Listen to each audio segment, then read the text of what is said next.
Scope after doing BMS. कई लोग ये पूछते हैं कि बीएमएस करने के बाद करें क्या। और जैसा कि मैंने आपसे पिछली वीडियो में वादा किया था जिसमें मैंने बताया कि बीएमएस क्या है, तो आज हम इस वीडियो में ये डिस्कस करेंगे कि बीएमएस करने के बाद आप क्या क्या कर सकते हैं, क्योंकि अभी भी कुछ लोगों को ये नहीं पता है कि बीएमएस के बाद कितनी अपॉर्चुनिटीज़ हैं। तो आइए शुरू करते हैं।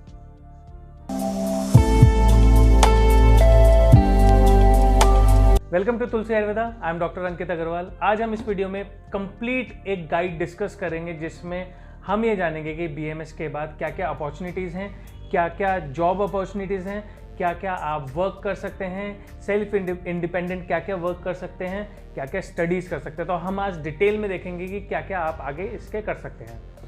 तो सबसे पहले मैं आपको ये बताना चाहूँगा कि बीएमएस के बाद आप क्या क्या स्टडीज़ कर सकते हैं। मोस्ट इंपॉर्टेंटली आप इसमें एमडी कर सकते हैं, एमएस कर सकते हैं। एमडी और एमएस, एमडी में बहुत सारे सब्जेक्ट्स हैं जिसमें आप काय चिकित्सा या जनरल मेडिसिन आप इसके अंदर कर सकते हैं। पंचकर्मा के अंडर आप कर सकते हैं।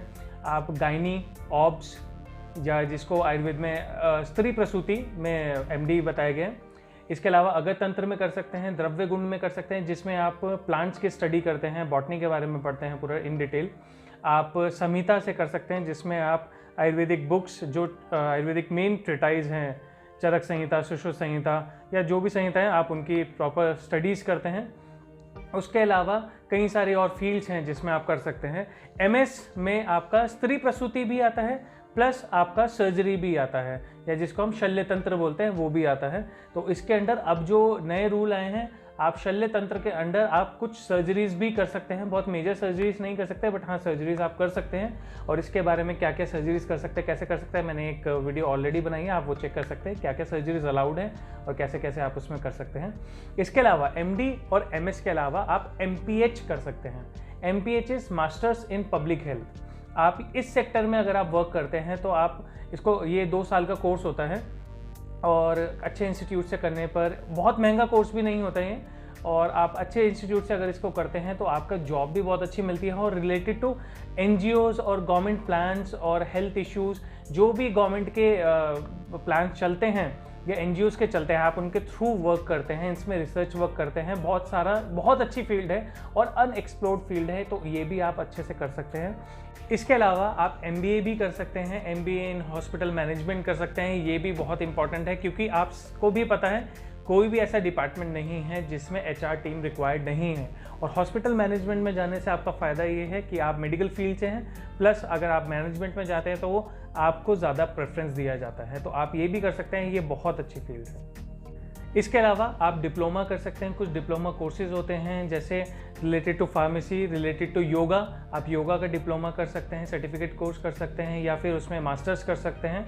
ये भी बहुत अच्छा है क्योंकि आजकल बीएमएस के बाद योगा करने के बाद आप एज अ वेलनेस इंस्टीट्यूट आप रन कर सकते हैं या आप एक वेलनेस सेंटर बना सकते हैं। प्लस आप पंचकर्मा भी कर सकते हैं, डिप्लोमा इन पंचकर्मा कर सकते हैं, जो 1 साल का कोर्स होता है और इसकी फ़ीस ऑलमोस्ट 50 to 70 के बीच में होती है 1 साल की फ़ीस।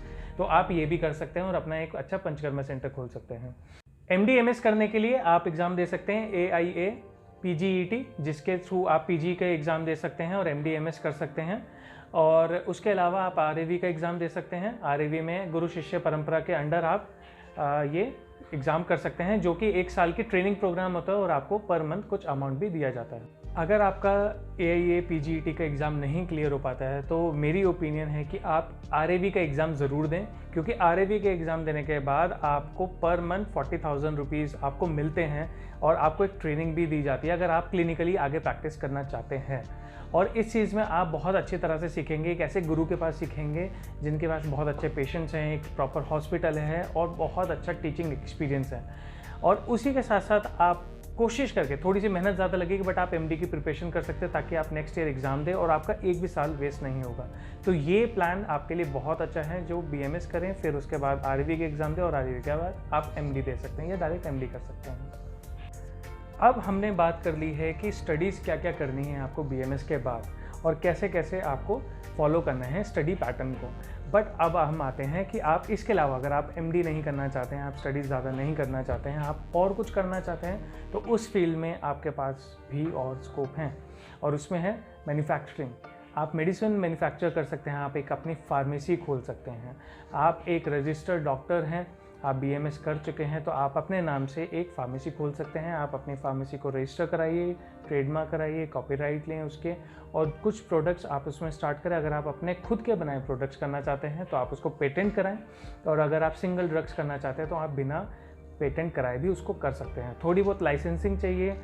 एडिबल प्रोडक्ट्स हैं तो उसमें फसाई लाइसेंस चाहिए। अगर एडिबल नहीं है तो कोई ऐसे है एक्सटर्नल यूज़ के लिए है, पाउडर फॉर्म में है, तो आप बिना फसाई के भी उसको कर सकते हैं और आप उसमें वर्क कर सकते हैं अगर आप फार्मेसी खोलते हैं तो। उसके अलावा आप मार्केटिंग कर सकते हैं, अपनी प्रोडक्ट्स को मार्केट कर सकते हैं, आप थर्ड पार्टी प्रोडक्ट्स बनवा सकते हैं। ये भी बहुत अच्छी फील्ड है जो आप आफ्टर BMS कर सकते हैं। BMS करने के बाद सबसे इंपॉर्टेंट चीज़ और जो मुझे सबसे ज़्यादा पसंद है वो है क्लिनिकल प्रैक्टिस। आप BMS करते ही क्लिनिकल प्रैक्टिस कर सकते हैं, आप MD करने के बाद भी क्लिनिकल प्रैक्टिस कर सकते हैं। तो वो दोनों चीज़ सेम है, बट फ़ायदा ये होता है कि अगर आप MD कर लेते हैं तो आपकी एक एजुकेशन ऐड हो जाती है, बट आप BMS के बाद भी सारी चीज़ें कर सकते हैं। BMS में भी अगर आपको सर्जरी पसंद है, आपको शार्टसूत्र पसंद है, आप वो कर सकते हैं, पंचकर्म पसंद है, आप वो कर सकते हैं। तो ये BMS के बाद भी आपका बहुत स्कोप है अगर आप क्लिनिकल प्रैक्टिस ही करना चाहते हैं। और क्लिनिकल प्रैक्टिस करने पर आप कुछ भी कर सकते हैं, कुछ भी अर्न कर सकते हैं, कुछ भी अच्छे से वर्क कर सकते हैं। बस इंपॉर्टेंट चीज़ ये है आपकी नॉलेज अच्छी होनी चाहिए, आपका वर्क पैटर्न अच्छा होना चाहिए, आपकी पेशेंट डीलिंग अच्छी होनी चाहिए, तो आप उसमें बहुत अच्छा अचीव कर सकते हैं। क्लिनिकल प्रैक्टिस तो आप कर ही सकते हैं, प्लस आप ऑनलाइन कंसल्टेशंस भी दे सकते हैं, आप कंसल्टेशन भी दे सकते हैं अगर आपको सिर्फ पेशेंट डीलिंग पसंद नहीं है तो आजकल वेट लॉस जर्नी या वेट लॉस से रिलेटेड आप कंसल्टेशन दे सकते हैं, डाइट से रिलेटेड दे सकते हैं, आप एज अ डाइटिशियन वर्क कर सकते हैं। ये बहुत अच्छी फील्ड है जिसमें आप एक हेल्दी पैटर्न आप सिखा सकते हैं। ये BMS का फ़ायदा है कि आपको सब कुछ इसमें पढ़ाया जाता है, आपको एक अच्छा पैटर्न बताया जाता है कि कैसे आपको पूरा डेली रेजिमेंट फॉलो करना है, कैसे आपको अपनी डाइट मैनेज करना है। तो इसको आप यूटिलाइज़ करके प्रोफेशनली आप इसमें बहुत अच्छा वर्क कर सकते हैं। तो ये भी बहुत अच्छी फील्ड है। अगर आपका इंटरेस्ट है कि आप BMS के बाद एलोपैथिक प्रैक्टिस करना चाहते हैं या आयुर्वेदिक प्रैक्टिस करना चाहते हैं, आप दोनों फील्ड में वर्क कर सकते हैं। बहुत सारे ऐसे आयुर्वेदिक इंस्टीट्यूट्स हैं जहाँ पे आप BMS के जस्ट BMS करने के बाद भी आप ज्वाइन कर सकते हैं। आप पतंजलि ज्वाइन कर सकते हैं, आप जीवा ज्वाइन कर सकते हैं। इसके अलावा बहुत सारे ऐसे इंस्टीट्यूट्स हैं या चेन्स हैं जिनको आप ज्वाइन कर सकते हैं। इनिशियली जो आपको एक्सपीरियंस चाहिए और आपको जो अपॉर्चुनिटी चाहिए वहाँ पे आपको अच्छी ये सीख सकते हैं। उसके अलावा अगर आप एलोपैथिक प्रैक्टिस ही करना चाहते हैं तो आप हॉस्पिटल ज्वाइन कर सकते हैं, बट अपनी नॉलेज को अच्छा ब्रश अप रखें और आप किसी भी हॉस्पिटल में ज्वाइन कर सकते हैं और धीरे धीरे आप अपने स्किल्स के साथ ग्रोथ भी कर सकते हैं उसमें। इनिशियली येस थोड़ी सी इनकम लो हो सकती है, बट इनिशियली सबका ऐसे ही स्टार्ट होता है और धीरे धीरे आप में उसमें इंक्रीमेंट मिलेगा और उसकी फिर कोई लिमिट नहीं है। अब बात हो गई है एजुकेशन की। BMS के बाद क्या क्या आप एजुकेशन ले सकते हैं, BMS के बाद आप क्या क्या स्कोप है, क्या क्या आप वर्क कर सकते हैं, जॉब कर सकते हैं, किस फील्ड में आप अर्न कर सकते हैं। अब आती है वो चीज़ें जो आप सेल्फ डिपेंडेंट कर सकते हैं। In this era of digitalization आप क्या क्या चीज़ें उसको यूटिलाइज करके अर्न कर सकते हैं। तो डिजिटली आप कंटेंट राइटिंग कर सकते हैं। मैंने भी कंटेंट राइटिंग करी है अपने, और ये चीज़ ऐसी है जो आप BMS करते हुए भी कर सकते हैं और आप अच्छा अर्न कर सकते हैं या एटलीस्ट अपने एक्सपेंसेस निकाल सकते हैं। तो कंटेंट राइटिंग आप कर सकते हैं। बहुत सारे ऐसे पेजेस हैं, आप रीच आउट करें कुछ इंस्टाग्राम पेजेस को, कुछ वेबसाइट्स को, कुछ अच्छे इंस्टीट्यूट्स को जिनको कंटेंट राइटिंग चाहिए और आप BMS स्टूडेंट होकर आपको ज़्यादा नॉलेज है जो आप उनके लिए कंटेंट लिख सकते हैं। जो भी वेबसाइट डेवलपर्स होते हैं उनको आयुर्वेद का कोई आइडिया नहीं होता, but you have that knowledge, you have that power to write, and आप वो सब कुछ नॉलेज उनको प्रोवाइड कर सकते हैं। तो content writing is a very good option. बहुत सारी कंपनीज हैं जो हायर करती हैं, बट आपको थोड़ा अप्रोच करना पड़ेगा। तो content writing is very nice. उसके अलावा अगर आपको लिखने का शौक़ है, आप बुक पब्लिश कर सकते हैं। अगर आप अपने नोट्स बनाते हैं प्रॉपर, आपको चीज़ें समझ में आती है आयुर्वेद में क्या है, आप उसके बुक पब्लिश कर सकते हैं। और कुछ बुक पब्लिकेशंस हैं जो आपको इनकरेज करती हैं इन बुक्स को लिखने के लिए और वो पब्लिश भी कर सकती हैं, और आप बुक पब्लिश करने के बाद रॉयल्टी के रूप में काफ़ी अच्छा अर्न कर सकते हैं। बट आपको अपनी नॉलेज बहुत अच्छी उसमें रखनी पड़ेगी और बहुत अच्छी बुक हो। देखिए, अगर बुक अच्छी होगी, आप भी पढ़ना चाहेंगे, मैं भी पढ़ना चाहूँगा, तो बुक ऐसी हो कि हर कोई पढ़े, और जितनी ज़्यादा सेलिंग होगी उतना ज़्यादा आप अर्न कर सकते हैं। उसके अलावा आप पॉडकास्ट बना सकते हैं, आप यूट्यूब चैनल बना सकते हैं, आप इंस्टाग्राम पेज बना सकते हैं, आप फेसबुक पेज बना सकते हैं। बहुत सारे ऑप्शन हैं जहां आप ऑनलाइन प्लेटफॉर्म में वर्क कर सकते हैं और आप अपनी नॉलेज को शेयर कर सकते हैं। तो ये एरा इतना ईजी है और इतना अब से ईजी है। ये एरा ऐसा है कि जिसमें आप अपने आप को प्रेजेंट कर सकते हैं। मेहनत सब चीज़ में लगेगी, बहुत मुश्किल होता है। आप एक सैचुरेशन पॉइंट ज़रूर आता है जहाँ पे आपको कंटेंट नहीं मिलेगा। मैं भी जो अपने इंस्टाग्राम पेज पे कर रहा हूँ, कहीं ना कहीं मेरे को होता है आज क्या बनाना है, कैसे करना है, डेली कुछ ना कुछ पोस्ट हम अपडेट करते हैं। आप जाके चेक कर सकते हैं हमारे इंस्टाग्राम पेज पे @तुलसी आयुर्वेदा। मुश्किल होता है चीज़ें करना, बट येस जब आप करने लगते हैं आपको चीज़ें समझ में आती है, खुद लिखते हैं, आपको अच्छा लगता है और आप इसी चीज़ के लिए तो सब कर रहे हैं, तो आपको खुद अच्छा लगना चाहिए, तो ये सारी चीज़ें आप कर सकते हैं। तो मैंने इस वीडियो में आपको 3 फेज़ में बता दिया है कि क्या क्या चीज़ें आप आफ्टर BMS कर सकते हैं और कितने अच्छे स्कोप हैं।